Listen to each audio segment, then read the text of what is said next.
Մեռած են, թաղած չեն քաղաքացիական պայմանագրում։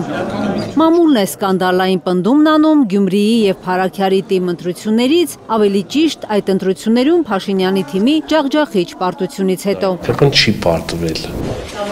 Մինչ մամուլի տեղեկություններով Նիկոլ Փաշինյանը փնտրում է խայտառակ պարտության մեղավորներին, ԿՊԱ-ականները Գյումրիի անհաջողությունը արդարացնում են մեկ ֆրազով. ամենաշատ ձայները իրենց Սարիկն է հավաքել, հետևաբար իրենք չեն պարտվել։ Ամենաշատ ձայները հավաքել է մեր տեխնացուն Սարիկը,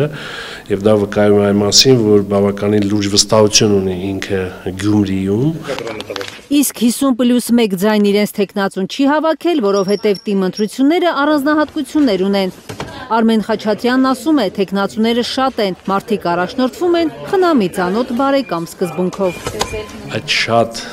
տեխնացուների պայրագայում բնականաբար 50+1 հավաքելը բավականին շատ դժվար է, գուցե անհնար։ ԿՊԱ-ականները արդարանում են, որովհետև գիտեն, որ ամեն վայրկյան կարող են պարտության թիվ 1 մեղավոր ու պատասխանատու կարգվել, բացատրում է քաղտեխնոլոգ Կարեն Քոչարյանը։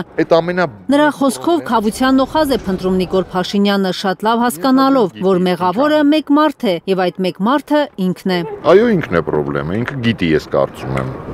Ընտրություններից առաջ Փաշինյանին չփրկեց անգամ նախկիններին պատերին ծեփելու, ասֆալտին փռելու քարոզչական թեզը Գյումրի տանելը։ Առնետների նման պատվալներից դուրս են եկել։ Քաղտեխնոլոգի վստահեցման պարտությունը կանխած գալով էր, որ Փաշինյանը Երևանում մնաց քարոզարշավի վերջում եւ չմասնակցեց Սարիկ Մինասյանի ամփոփիչ հանրահավաքին։ Գյումրին եւ Փարաքարը եւ ցանկացած նման, կարող են դառնալ տրիգեր, եթե ունենան շարունակություն քաղաքական ուժերի, քաղաքական գործիչների կողմից։ Փաշինյանը Կարեն Քոչարյանի կարծիքով գիտակցում է, որ Գյումրիի եւ Փարաքյարի պարտությունները կարող են ձնագնդի էֆեկտով վերաճել իշխանափոխության։ Փաշինյանին հեռացնելը խաղ ու պար կլինի ըստ քաղտեխնոլոգի, եթե ընդդիմադիր ուժերը ճիշտ գործեն։ Հիշում եմ այդ հայտնի անեկդոտը, էլի, որ մեկը անընդհատ Աստծուն դիմում է, ասում է Աստված կլինի, մի օր լատար է շահեմ, վերջը այնքան է ասում, Աստված ջղայնանում, ասում է հիմար գոնե մի հատ լատարի տոմս առ։ Հիմա